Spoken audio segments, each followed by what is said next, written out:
부활만큼은 못 믿겠다, 이렇게 이야기하는 사람도 있습니다. 요즘 신학들이, 사실 죽은 신학들이 많이 퍼지면서 심지어는 미국에서 신학교에서는 무슨 이야기 하냐면, 예수가 부활했다고 하는 사실을 믿는 사람은 내 신학 강의에 참여하지 마라, 이렇게까지 나오고 있는 목사들도 있습니다. 그러나 우리가 분명히 한 것은 이 시대에 예수 그리스도의 부활은 사실이라는 사실을 여러분 믿으시기 바랍니다. 언론인에서 기독교 작가로 변신한 리 스트로벨이라고 하는 사람의 말에 따르면 부활을 증명하는 자료들을 수천 가지가 넘는다고 합니다. 또 게리 하버마스 같은 역사가는 1975년부터 수집한 자료만 무려 2200가지가 넘는다고 합니다. 우리가 볼 때 부활에 대해서 증명하는데 4가지가 있습니다. 성경 자체가 증거하고 있고, 구전으로 기록 증거되고 있고, 기록 문서가 증거되고 있고, 빈무덤이 증거되고 있습니다. 그렇다면 이 부활의 4가지 실질적인 증거를 보면은, 첫째는 성경이 증거하고 있습니다. 복음서는 모두 100년 전에 기록되었습니다. 가장 앞선 기록은 50년에서 60년대로 추정합니다. 마가복음이 50년에서 60년대로 제일 먼저 기록이 됐고, 그리고 마태복음은 50년에서 70년대로, 누가복음 60년에서 80년대로, 요한복음은 50년에서 80년대로 이렇게 사이로 봅니다. 그러니까 지금부터 2000년 전에 특정 인물에 대해서 그분이 돌아가신 지 3년에서 50년 사이에 이 성경이 기록이 되어 있습니다. 그러면 여러분, 우리 한 가지 봐야 할 것은 사후 60년, 그러니까 50년 안에 기록했다는 것은 다른 고대 문헌과 비교하면 유래를 찾아보기 힘들 정도로 빠른 것입니다. 헬라 제국의 알렉산더 대제는 그가 죽은 지 400년 만에, 그의 가장 훌륭한 문헌 두 편이 가장 훌륭한데요, 그가 죽은 후에 400년 지나서야 기록이 됐습니다. 그런데 여기 예수님의 돌아가신 지 60년 이내에 이 성경이 기록됐다고 하고 부활의 사실을 기록됐다는 것은, 이건 픽션도 될 수 없고 신화도 될 수 없고, 이것은 어떤 가설도 아니라는 거죠. 왜냐하면 그 본인이 사후에 죽은 지 50년 안에 이미 그분에 대해서 기록이 됐다고 하는 것은 그만큼 현실성이 있다는 이야기입니다. 그러지 않겠어요? 그래서 기록이 빨랐다는 것은 그만큼 전설이나 신화가 될 시간이 없었다는 것을 말하는 것입니다. 또 두 번째는 구전으로 전해 내려오는데, 글자를 아는 사람은 그렇게 많지 않았던 시대였습니다. 그래서 입으로 전해지고 설교로 형태로 전해졌습니다. 그래서 학자들은 바로 그들이 신앙 고백과 찬송, 설교 요약 등의 형태로 신약 성경에 그대로 옮겨졌습니다. 그래서 대표적인 구절이 고린도전서 15장 3절로 8절 말씀입니다. 그래서 바울이 회심한 지 3년 만에 예루살렘에 올라갔다가 베드로와 야고보를 찾아갔을 때에 그들에게서 신앙 고백을 전해드린 것으로 봅니다. 그래서 그가 들었던 것을 와서 그 이후에 고린도전서에다가 대신 기록하고 있습니다. 그래서 성경이 증거되고 있고 구전 입으로 증거된 것들이 전해지고 있습니다. 세 번째는 기록 문서입니다. 사도 교부들의 저작이 있습니다. 로마의 클레멘트와 폴리가, 이그나티우스, 터툴리안, 오리겐 등 사도 교부들도 모두 동일한 사실을 확인합니다. 그래서 이레니우스는 로마의 클레멘트가 AD 30년에서 100년 동안 산 사람인데 사도들과 직접 대화했다고 전하며, 아프리카의 교부 터툴리안은 클레멘트가 베드로에게 직접 안수받았고 서머나 감독의 폴리갑은 사도 요한에게 배웠다라고 이야기하고 있습니다. 이렇게 문서들이 기록하고 있습니다. 그러면서 그들이 한결같이 예수 그리스도의 부활 사실을 시인하고 있고 인정하고 있다는 것입니다. 그 다음에 네 번째는 빈무덤이죠. 이제까지 모든 종교의 영웅 호걸 열사들의 무덤들은 화려합니다. 세계의 모든 지도자들의 무덤은 화려하게 꾸며놓고 있습니다. 그런데 유일하게 예수 그리스도만이 비무덤이고 지금도 예수 그리스도만이 무덤은 초라하게 그지없을 없을 정도로 비어있고 또 그 무덤 자체도 긴지 아닌지 분간을 못할 정도로 그렇게 되어 있습니다. 만약에 예수가 여기에 총신대 신윤호 교수는 이런 이야기합니다. 죽은 예수가 어떻게 메시아로 기록되고 불렀는가를 생각해 봐야 한다라고 말합니다. 만약에 예수가 죽은 것으로 끝났다면 그는 한낱 로마의 죄수에 불과했을 것이라고 말합니다. 이렇게 그는 이야기하고 있습니다.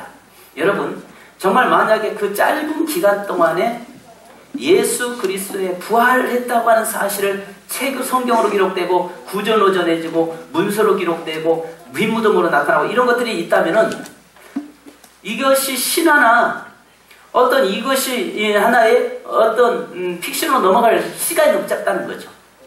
최소한 몇백 년이 지나야 그것을 신화로 만들고 어떤 그것을 만들어 나갈 수 있는 건데 그럴 시간이 없었다는 거죠. 그 말은 그만큼 예수 그리스도의 부활이 사실이었다는 것을 증명하고 있는 것입니다.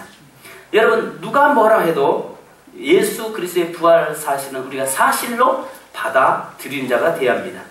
그래서 여러분, 부활에는 두 가지 부활이 있습니다. 오늘 새벽에도 말씀드렸습니다만, 첫째는 내가 이 땅에 살면서 오늘 그 부활의 자리에 참여하는 것입니다. 그래서 갈라디아서 2장 20절에 말씀한 것처럼 내가 그리스도와 함께 죽고 그리스도와 함께 사는 것, 날마다 사는 것. 그래서 로마서의 바울의, 고린도전서의 바울이 말한 것처럼 나는 날마다 죽노라. 날마다 죽고 또 사는 것. 그래서 그 연습이 뭐냐면 밤에 잠자리에 들어가서 잠자는 것은 죽는 연습이잖아요. 또 아침에는 다시 부활하잖아요.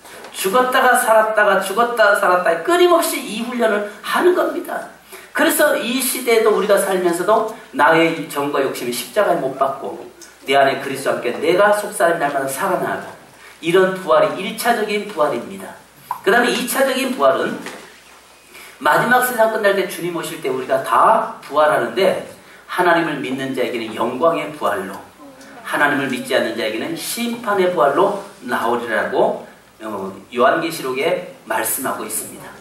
사랑하는 여러분, 중요한 것은 오늘 저와 여러분에게 이 두 가지 부활이 있다는 것. 첫 번째는 예수 그리스도가 부활의 첫 열매가 되시고 두 번째는 우리가 그 부활 안에서 죽고 사는 삶이 날마다 일어나야 되고 부활을 경험해야 되고 마지막 세 번째는 주님 오실 때 다시 영광의 부활에 참여하는 자가 되게 되어 있습니다. 그러면 누가 뭐라 해도 부활은 사실인데 예루살렘에 가면 올리브산, 즉 감람산 서쪽 예루살렘 성이 보이는 곳에 보면 많은 무덤들이 있습니다. 거기에는 세계의 많은 그리스도인들과 유대인들이 거기다가 무덤을 쓰고 있는데 그것은 스가랴서 14장 4절에 그날에 그의 발이 예루살렘 앞 곧 동쪽 감람산에 서실 것이요. 이 예언의 말씀 때문에 부활하실 때 주님이 이 땅에 오실 때 제일 먼저 메시아를 만나겠다고 하는 그 소망으로 그곳에 무덤을 쓰고 있습니다. 세계에서 무덤이 좋은 무덤도 있겠지만 거기가 무덤 자리가 제일 비싸다고 합니다. 왜냐하면 그리스도인들을 또 그곳에 묻혔다가 주님이 그곳에 오신다고 했으니까 제일 먼저 부활하겠다. 부활하면 주님 오시면 부활해서 만나겠다고 하는 그 소망이 거기에 있다는 것입니다. 우리 그리스도인으로서 다시 오시는 메시아를 제일 먼저 만나기를 저와 여러분은 소망하시기를 바랍니다. 근데 꼭 거기에 묻혀야 제일 먼저 주님을 만나는 것이 아니라 정말 주님이 특별히 부활하신 다음에 제일 먼저 만나주는 사람이 있습니다. 듣기 괜찮으세요? 예. 자, 오늘 저와 여러분은 우리에게 소망이 하나 있어야 되는데 두 가지 소망으로 저는 말씀드리고 싶습니다. 하나는 주님이 오실 때 제일 먼저 내가 휴거하리라. 휴거에 대한 소망이 있기를 원합니다. 아멘. 두 번째는 주님 오실 때 내가 제일 먼저 기쁨으로 만나리라. 아멘. 저는 이 두 가지 꼭 하고 제일 먼저 전 세계에서 1위로 그 일에 참여하고 싶은 마음이 있습니다. 왜 기분 나쁘십니까? 유목사가 먼저 만나겠다는데요. 이것은 비단 유목사만의 모습이 아니라 우리 모두의 신앙 고백이 되고 우리의 간절한 기대와 소망이 되어야 합니다. 주님 오실 때 천사들의 나팔 소리에 먼저 우리가 들림받는데 제일 먼저 내가 이리로 들림받는 성도, 그 다음에 부활할 때 내가 제일 먼저 부활의 자리에 참여하는 성도, 부활하신 주님을 제일 먼저 만나는 자가 되어야 될 줄 믿습니다. 아멘. 자, 그러면 오늘 본문에서 주님께서 새벽 부활하신 후에 제일 먼저 만나주신 사람이 있습니다. 누굽니까? 오늘 9절에 예수께서 안식 후 첫날 이른 아침에 살아나신 후에 전에 7 귀신을 쫓아내어 주신 막달라 마리아에게 먼저 보이시니 했습니다. 여기서 제일 먼저 부활하신 주님을 만났던 사람은 아신 것처럼 막달라 마리아와 다른 여인들인데, 새벽에 깨어서 주님 앞에 무덤가에 찾아갔던 여인들이었습니다. 새벽에 깨어서 주님의 무덤가에 가서 시체에 향유라도 붓고 싶은 그 간절한 소망이 있던 그들이, 주님을 사모함이 있었던 그들에게 주님은 만나 주셨습니다. 근데 특별히 여기에 오늘 본문에 보니까 7 귀신 들렸던 여인이었다라고 이야기합니다. 막달라 마리아, 그는 7 귀신 들린 여인이었습니다. 즉 군대 귀신에 사로잡혀 있던 여인입니다. 누구를 연상해 보시면 아시냐면요, 거라사에 귀신 들렸던 사람이 그 무덤가에 머물면서 쇠고랑을 쳐서 다 풀러버리고 또 자기 몸을 학대하고 돌로 자기 몸을 찢으면서 짐승처럼 살고 있었던 그 거라사에 귀신 들린 자를 우리는 볼 수 있습니다. 거기에는 귀신 몇 마리가 들어갔었냐면 2,000마리가 들어가서 돼지 2,000마리를 몰살시켰던 사건이 거기에 나오죠. 자, 그렇다면 여기서 7 귀신이라고 이야기하는 것은 군대 귀신, 즉 셀 수 없는 귀신이 들어간 여인이었다는 것입니다. 이 귀신에게 사로잡혔던 막달라 마리아를 성경에 보니까 그는 죄인이었다라고 이야기하는데 창기였습니다. 과거에는 주님을 만나기 전에 귀신에게 사로잡혔을 때는 그가 죄악 가운데서 세상적으로 바로 살았으나 실상은 죽은 자처럼 소망 없이 살고 있었던 그 여인에게 주님이 귀신을 내쫓으시고 나서 그 다음부터 그는 이제는 주님의 제자의 자리에 서는 자가 되었던 것입니다. 자, 그렇다면 주님이 이 막달라 마리아, 이 사람은 어떤 사람이었는가? 자기들의 소유를 주님의 자기들의 소유로 주님을 섬기던 사람이었습니다. 그래서 누가복음 8장 2절로 3절에 보면 이렇게 말씀합니다. 또한 악기를 쫓아내심과 병 고치심을 받은 어떤 여자들은 곧 7 귀신이 나간 자 막달라인이라 하는 마리아와 헤롯의 청지기 구사의 아내 요한나와 수산나와 다른 여러 여자가 함께하여 자기들의 소유로 그들을 섬기더라. 자기들의 소유로 주님의 복음 사역에 의해서 섬겼던 여인을 주님은 기억하고 계셨던 것입니다. 아멘. 아멘. 아멘. 중요한 것은 여러분, 그냥 막연하게 내가 부활하신 주님을 좀 만나고 싶다가 아니라 자기의 모든 삶을 통해서 주님을 섬겼던 그들에게 주님이 보상하셨고 갚아주셨다는 것입니다. 아멘. 자, 옥합을 깨뜨린 사건이 성경에 여러분 2번 나옵니다. 첫째는 막달라 마리아의 사건이고, 두 번째는 베다니 나사로의 동생 마리아의 사건이 나오는데요. 여기에서 누가복음 7장 37절로 39절에 보면 그 동네에 죄를 지은 한 여자가 있어 예수께서 바리새인의 집에 앉아 계심을 알고 향유 담은 옥합을 가지고 와서 예수의 뒤로 그 발 곁에 서서 울며 눈물로 그 발을 적시고 자기 머리털로 닦고 그 발에 입 맞추고 향유를 부으니, 이렇게 말씀합니다. 그래서 누가복음 7장 37절로 39절에서 나와 있는 이 옥합 사건은 바로 과거에 창녀로 있다가 그가 회개하고 7 귀신 쫓아나서 건강한 모습으로 변화되는 그가 자기의 삶을 주님 앞에 드리면서 깨뜨렸던 옥합 사건이고, 오늘 마가복음 4장 3절에 주님의 장례식을 준비했던 이 사건은 여기에 이 나병 환자 시몬의 집에서 식사하실 때 한 여자가 매우 값진 향유 곧 순전한 나드 한 옥합을 가지고 와서 그 옥합을 깨뜨려 예수의 머리에 부으니 말씀하는데, 이 여인은 나사로의 동생 마리아의 옥합 사건입니다. 그러니까 결국 이 두 여인들이 자기들의 가장 귀한 소중한 것을 통해서 드려짐으로 하나님을 섬겼더라라고 말씀하고 있습니다. 옥합을 깨뜨렸던 그 사람들에게 주님이 제일 먼저 만나주신 것입니다. 자, 여기 이 말씀을 우리가 본다면 저와 여러분이 이 땅에서 하나님을 섬기고 이 땅에서 하나님 앞에 헌신하는 것을 하나님 다 뭐하고 계시다? 기억하고 계신다는 거죠. 그래서 여기에서 우리가 성경에 보면은 지난 금요 심야기도 때도 그 말씀을 제가 드렸습니다. 막달라 마리아나 이렇게 마리아처럼 옥합을 자원에서 깨뜨렸던 여인에게는 부활하신 주님이 제일 먼저 만나주셨고, 십자가를 억지로 지고 갔던 구레네 시몬의 가정은 하나님께서 그 가정을 구원시켜 축복하셨고, 바울이 그의 구레네 시몬의 아내를 나의 어머니라고 말할 정도로 하나님이 종으로 세웠습니다. 그러니까 자원한 자나 억지로 감당하는 자를 하나님 다 기억하시는데, 특별히 자원에서 나에 있는 것으로 하나님을 섬기고 나가는 자들에게 부활하신 주님이 제일 먼저 만나주시고, 아멘. 억지로도 십자가를 지고 억지로 사명을 감당하고 가는 자에게는 하나님께서 그의 가정을 구원시키며 그의 가정을 하나님의 사명자로 세우신다는 것입니다. 아멘.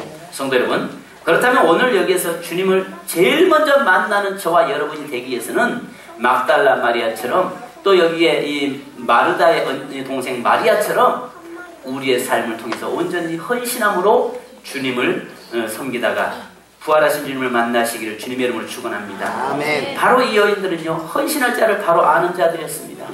자기가 뭘 해야 할지를 바로 아는 자들이었어요. 교회에서도요, 우리 하나님 섬기면서 내가 뭘 해야 할지를 모르는 사람이 있다면 그 사람 참 불쌍한 사람이죠. 오늘 우리 교회 안에서요, 일거리가 너무 많잖아요. 꼭 교회에서 어떤 일은 장로님과 권사님들, 안수집사님들만 하는 것이 아니라 우리 모두의 일이거든요. 하나님의 일은 우리의 일이, 나의 일이 되어야 됩니다. 아멘. 주일학생도 그 일이 내 일이 되어야 되고, 바로 오늘 중고등부, 청년부, 장년부 모두가 다 하나님의 일이, 나의 일이 되어야 되고, 교회 일이 나의 일이 되어야 됩니다. 교회의 아픔이 나의 아픔이 되어야 되고, 교회의 기쁨이 나의 기쁨이 되어야 되고, 하나님의 그 아픔이 나의 아픔이 되어야 되고, 하나님의 기쁨과 즐거움이 나의 기쁨과 즐거움이 되어야 된다는 것입니다. 그런데 교회 안에서 할 일거리를 못 찾는다.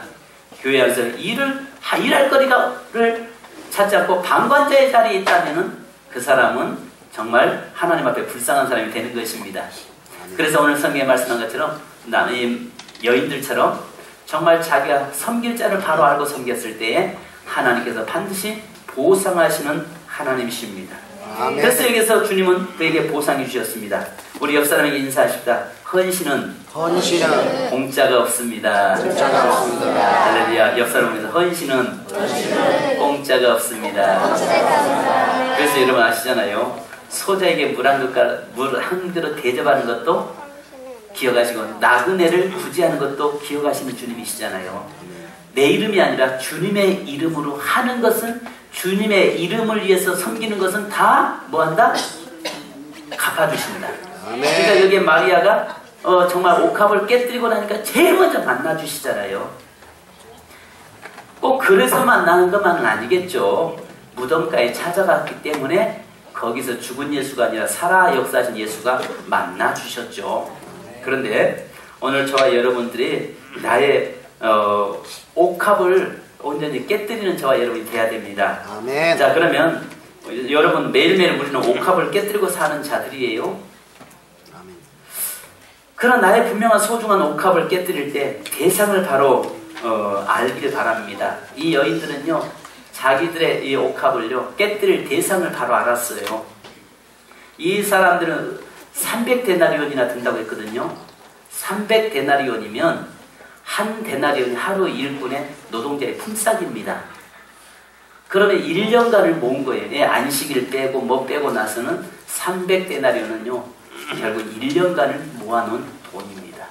그것을 한순간에 깨는데 사람들이 볼 때는 허비한 것처럼 보였지만 주님은 그것을 기억하셨고 그것을 갚아주셨던 주님이시죠. 그러면 우리가 살면서, 이 땅에 살면서 날마다 우리는 옥합을 깨뜨리고 사는 겁니다.